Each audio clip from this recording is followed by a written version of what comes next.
ጠቅላይ ሚኒስትር አብይ አህመድ የባህር በር ጉዳይን አስመልክቶ ከዓመታት በፊት በሰጡት ማብራሪያ ከ100 ሚሊዮን ሕዝብ በላይ ያላት ኢትዮጵያ በጂኦግራፊ እስር ቤት ውስጥ ሆና መቀጠል እንደማትችል መግለጻቸው ይታወሳል።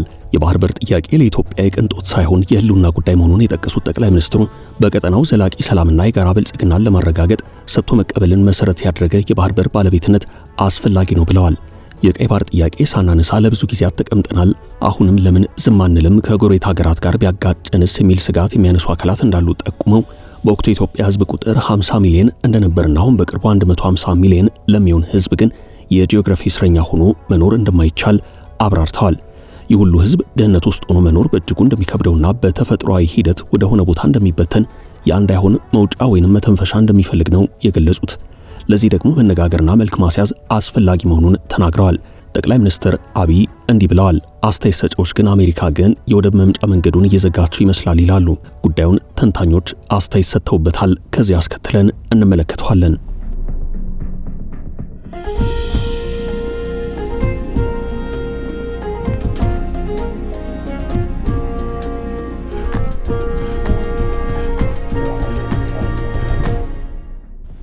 በቀይ ባህር ምክንያት አሜሪካ ኤርትራን ጠጋ እያለች ነው። ኤርትራ ማዕቀብ ሊነሳላት መሆኗ እየተዘገበ ነው።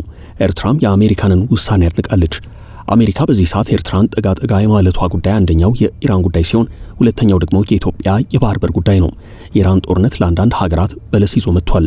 ለሩሲያ ነዳጅ እንደ ጉድ እንድትቸበቸብ እድል ፈጥሮላታል። ለቻይናም ለጦር መሳሪያ ሽያጩ ጥሩ እድል ፈጥሯል። ለኤርትራ ደግሞ ለታሰረችበት ማዕቀብ የመፍቻ ቀንበር ሆኖላታል። በቀይ ባህር ምክንያት ለበርካታ ዘመናት በብዙ ክስ የምትወቀሰው ኤርትራ አሁን ከሰማይ የወረደ መና ሆኖላታል። ማዕቀብ ሊነሳላት ነው። እንደሚታወቀው ኤርትራ የአፍሪካዋ ሰሜን ኮሪያ ተብላ ትጠራለች። በርካታ ማዕቀቦች ተጥለውባት መፈናፈኛ ሳጥቷት የማደግም የመለወጥም ተስፋ የሌላት ሀገር ሆና ቆይታለች። ለእድገቷ ማነቆ የሆነው ደግሞ የአሜሪካ፣ የአውሮፓ ህብረት፣ የአፍሪካ ህብረት እንዲሁም የኢጋድ ማዕቀብ ነው። በተመድ ጭምር ማዕቀብ የተጣለባት በደላ ላይ የምትባል ሀገር ነበረች። ኤርትራ በትግራይ ጦርነት ደግሞ ዘርፈ ብዙ ወንጀሎችን ፈጽማለች በሚል በአሜሪካ መንግስት የተረጋገጠ መሆኑ ይታወሳል። የኤርትራ ወታደሮች በትግራይ ጦርነት በዘርፊያ በወሲባዊ ጥቃት ንጹሃንን በመግደልና ሰብአዊ እርዳታን በማስተጓጎል ተከሰዋል። የአሜሪካና ኤርትራ የዲፕሎማሲ ግንኙነት የሚጀምረው ኤርትራ ሀገር ሆና ከመመስረቷ ነው። እንደሚባል ግን በትጥቅ ትግል ዘመን ደርግን ለመጣል በሚደረገው ጥረት አሜሪካ ለነ ኢሳያስ አፈወርቂ ድጋፍ እንደነበራት የሚያትቱ ጽሑፎች አሉ። አሜሪካ ኤርትራ ሀገር እንድትሆን ያገዘች ሀገር ናት። በሰዓቱ ኢትዮጵያ በሶሻሊስት ርዕዮተ ዓለም በምትዘወርበትና ከሶቪየት ህብረት ጋር በመቆሙ ምክንያት ኤርትራ አሜሪካ ከጀርባ ሆና ታጋዮችን ስታግዝ ነበር የሚል አስተያየት ይሰጣል። አሜሪካና ኤርትራ ይፋ የዲፕሎማሲ ግንኙነት የመሰረቱት ኤርትራ ከኢትዮጵያ ነጻ ሀገር ሆና ማወጇን ተከትሎ በፈረንጆቹ በ1993 ገደማ ነው። በፈረንጆቹ 1995 የቀድሞ የአሜሪካው ፕሬዚደንት ቢል ክሊንተን የኤርትራውን ፕሬዚደንት ኢሳያስ አፈወርቂን በአዲሱ የአፍሪካ ትውልድ ተስፋ የተጣለባቸው መሪ ናቸው ብለዋቸዋል። ያኔ አሜሪካና ኤርትራ ፍቅር በፍቅር ነበሩ። ሆኖም የዲፕሎማሲ ግንኙነት ሊቀጥል አልቻለም። የኢትዮ ኤርትራ ጦርነት መነሳቱን ተከትሎ የአሜሪካና ኤርትራ ግንኙነት ሻክሯል። ሁለቱ ሀገራት ወደ ለየለት ጠብ ውስጥ ገብተዋል። በተለይም በፈረንጆቹ 2001 በአስመራ ሁለት ኤርትራውያን የአሜሪካ ኤምባሲ ሰራተኞች መታሰራቸው ደግሞ ነገሩን አባብሶታል። በ2009 በተባበሩት መንግስታት ድርጅት በተላለፈው ውሳኔ ኤርትራ በሶማሊያ አልሸባብን በመደገፍ ተከሳ ማዕቀቦች ተጥለውባታል። የኢትዮጵያ መንግስት የቀረበውን ሐሳብ የአውሮፓ ህብረት፣ የአፍሪካ ህብረትና የምስራቅ አፍሪካ የልማት በይነ መንግስታት ድርጅት ኢጋድ መደገፋቸውን ተከትሎ የጸጥታው ምክር ቤት የውሳኔ ሐሳቡን አጽድቆት ነበረም። በወቅቱ በመንግስታቱ ድርጅት የኤርትራ ተወካይ የነበሩት አምባሳደር አርያ ደስታ ውሳኔውን በአሜሪካና በኢትዮጵያ መንግስታት የተቀነባበረ ውሸትና አሳፋሪ ሲሉ አስተያየት ሰጥተውበት ነበረም። አሜሪካ ኤርትራን የምትከሰው በብዙ ነገር ነው። በኤርትራ ተቋሚ ፖለቲከኞች ላይ የሚደርሰው እንግልት፣ የነጻ መገናኛ ብዙሃን አፈና፣ የተለያዩ ሃይማኖት ተከታዮች የሚገጥማቸው ጫና፣ የሰብአዊ መብት ጥሰት የዋሽንግተንና የአስመራን ግንኙነት እንዳሻከሩት የአሜሪካ የውጭ ጉዳይ መስሪያ ቤት በድረገጹ አስፍሯል።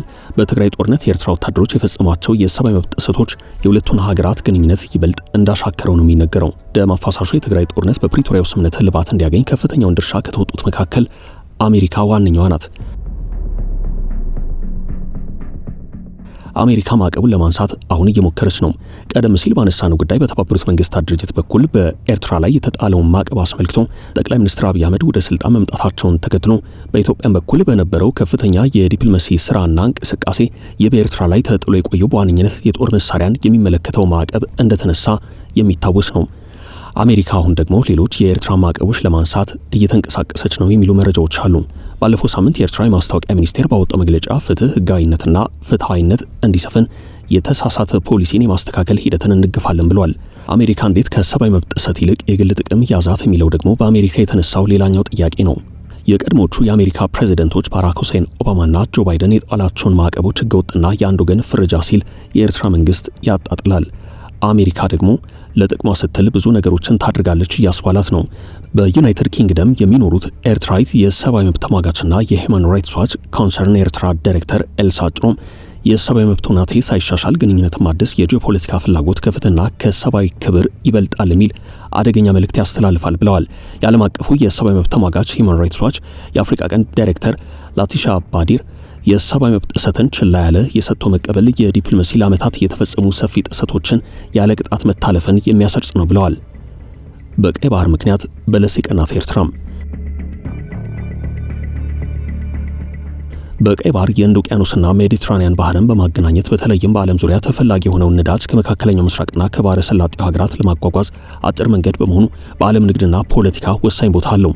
በዚህ የተነሳ ባህሩን ከሚጎራበቱ ግብጽ፣ ሳዑዲ አረቢያ፣ ኤርትራ፣ የመን፣ ጅቡቲና ሶማሊያ በተጨማሪ ከአካባቢው ርቀው በሌሎች አህጉራት የሚገኙ በርካታ ሀገራት ጥቅማቸውን ለማስከበር ላይታች ይላሉ። ከአውስትራሊያ፣ ከጃፓን፣ ከቻይና፣ ከህንድና ከሌሎች ሀገራት የሚገኙ ወሳኝ የቴክኖሎጂ ምርቶችና ሸቀጦችን የጫኑ ግዙፍ መርከቦች ይህንን ወሳኝ የውሃ መተላለፊያ ያቋርጣሉ። በአሁኑ ሰዓት የዓለም አንድ ጫፍ ከሌላኛው ጋር በሰከንዶች ውስጥ ለማገናኘትና መረጃ ለመለዋወጥ የሚያስችሉ የመረጃ ማስተላለፊያ ግዙፍ ገመዶች በቀይ ባህር ወለል ተዘርግተዋል። ከዓለም ንግድ እንቅስቃሴ ከ12 እስከ 15 በመቶ እንዲሁም ከኮንቴነር ጭነቶች መካከል 30 በመቶውን በየዓመቱ የሚያስተናግደው ቀይ ባህር በእስያና በአውሮፓ አህጉራት መካከል የሚደረግ የመርከብ ጉዞን ወጪና ጊዜን በከፍተኛ ሁኔታ ይቀንሳል። የከፍተኛ መጠን ያለው ነዳጅና ኮንቴነር ጭነት የሚያልፍበት የዓለም ንግድ መተላለፊያ ወሳኝ መስመር ነው። ኢራን አድማሷን በማስፋት በቀይ ባህር በኩል ጥቃት የማድረስ ዓላማ አላት። በዚህ ምክንያት ስጋት ውስጥ የገባችው አሜሪካ ኤርትራ ቀይ ባህርን እንድትከላከል ለማድረግ ኤርትራን ከማዕቀብ በማላቀቅ ከኢራን ጀርባ እንድትሆን የማድረግ እቅድ አላት። ኤርትራ ከኢራን ጦር መሳሪያ በብዛት ትገዛለች፣ የድሮን መሳሪያም ይቀርብላታል የሚል የተደጋገመ ዘገባ ሲወጣ ነበርም። ይህን የምታውቀው አሜሪካ ኢራንና ኤርትራን ለማለየት እየሰራች ያለችው ስራ አለም። ኢትዮጵያና ኤርትራ ወደ ጦርነት እንዳይገቡም ለመከላከል አሜሪካ ወደ ኤርትራ እየተጠጋች ነው የሚል ሰፊ ትንታኔ እየተሰጠ ነው። ከዚህ በፊት በርካታ የፖለቲካ ተንታኞች የኢትዮጵያና የኤርትራን ጦርነት ያስቀረው የኢራን ጦርነት ነው በማለት ይናገራሉ። ይህ የሆነው ኢራን የተባበሩት አረብ ኤምሬቶችን የመሳሰሉትን ሀገራት በሚሳኤል በመደብደቧና የገልፍ ሀገራት በጦርነት እንዲጠመዱ በማድረጓ ነው። አሜሪካ ማዕቀቦችን ለማንሳት ማቀዷን ኢትዮጵያ ከኤርትራ ጋር ወደ ጦርነት እንዳትገባ መልእክት ለማስተላለፍ ያለመ ነው በሚል የገለጹት የፖለቲካ ተንታኞች አሉ። ሮይተርስ ባወጣው ዘገባ አሜሪካ በኤርትራ ላይ ጣለቻቸው ማዕቀቦች የምታነሳ ከሆነ ኢትዮጵያ የባህር በር ለማግኘት ልትወስድ የምትችለውን የትኛውንም አይነት የኃይል እርምጃ እንደማትደግፍ መልእክት የሚያስተላልፍ ሆኗል። በጠላትነት ሲተያዩ የቆዩት ኢትዮጵያና ኤርትራ በጠቅላይ ሚኒስትር አብይ አህመድ ወደ ስልጣን መምጣት ግንኙነታቸው ከፍተኛ ለውጥ ቢያሳይም የኢትዮጵያ የባህር በር ይገባኛል ጥያቄ መነሳቱና ከዛም አስቀድሞ የሰሜኑ ጦርነት በፕሪቶሪያው የግጭት ማቆም ስምምነት መቋጨቱን ተከትሎ የአስመራና የአዲስ አበባ ግንኙነት መሻከሩ ነው የሚነገረው። ሮይተርስ ሰሞኑን ባወጣው ዘገባ የአሜሪካ መንግስት ውስጣዊ ሰነድ የባህር በርን በኃይል ለማግኘት የሚደረግን የትኛውንም አይነት ሙከራ እንደምንቃወም ለኢትዮጵያ በተደጋጋሚ ያሳውቀናል ይላል። በተጨማሪም ኢትዮጵያና ኤርትራ አንዳቸው በሌላኛቸው ውስጣዊ ጉዳይ ያላቸው አለመረጋጋትን በሚፈጥር ተሳትፎ የተነሳ ማሳሰቢያ ተሰጥቷቸዋል ይላል። በኢትዮጵያ ሲቪል ሰርቪስ ዩኒቨርሲቲ የፖሊሲ ጥናት ባለሙያ የሆኑት ዶክተር ሙከረም ሚፍታህ የኢትዮጵያ መንግስት የባህር በር ጥያቄ ለመመለስ ሌላ አማራጭ ካገኘ ወደ ጦርነት የመግባት እድል አይኖረውም ብለዋል። ማዕቀቦች ተነስተው የዲፕሎማሲ ግንኙነት ከተፈጠረ በንግድ እንዲሁም በሰላምና ደህንነት ጉዳዮች በትብብር መስራት ይከተላል ብለዋል። አሜሪካና ሌሎች ወዳጆቿም ወታደራዊ መቀመጫ የሚያገኙበት እንዲሁም የቀጠናውን የንግድ እንቅስቃሴ ሰላምና ደህንነት የሚያረጋግጡበት እንደሚሆን ያስረዳሉ። ኢትዮጵያ እስራኤል የሀገርነት እውቅና ከሰጠቻት ሶማሌላንድ ጋር እንዲሁም የአሜሪካ ጋር ከሆነችው የተባበሩት አረብ ኤምሬቶች ጋር የቅርብ ግንኙነት አላት። አሜሪካ ከኤርትራ ጋር ያለኝን ግንኙነት ማደስ እፈልጋለሁ ስትል ከአሜሪካ ወዳጅ ሀገራት ጋር አብሮ መስራትን ያካትታል። ኢትዮጵያን ከኤርትራ ጋር ወደ ጦርነት መግባት አይፈልጉም ሲሉ የሚናገሩት ዶክተር ሙከረም የዲፕሎማሲ ግንኙነት መታደሱ ጦርነት ውስጥ የመግባት እድሉን በሙሉ ይዘጋዋል ይላሉ። ኢትዮጵያ የባህር በር ጥያቄ የአሜሪካ የተባበሩት አረብ ኤምሬቶች እንዲሁም የእስራኤል ድጋፍ የሚኖረው ከሆነ ከጦርነት ውጪ የሆኑ አማራጮች እንደሚተገበሩ የፖሊሲ ጥናት ባለሙያው አስረድተዋል።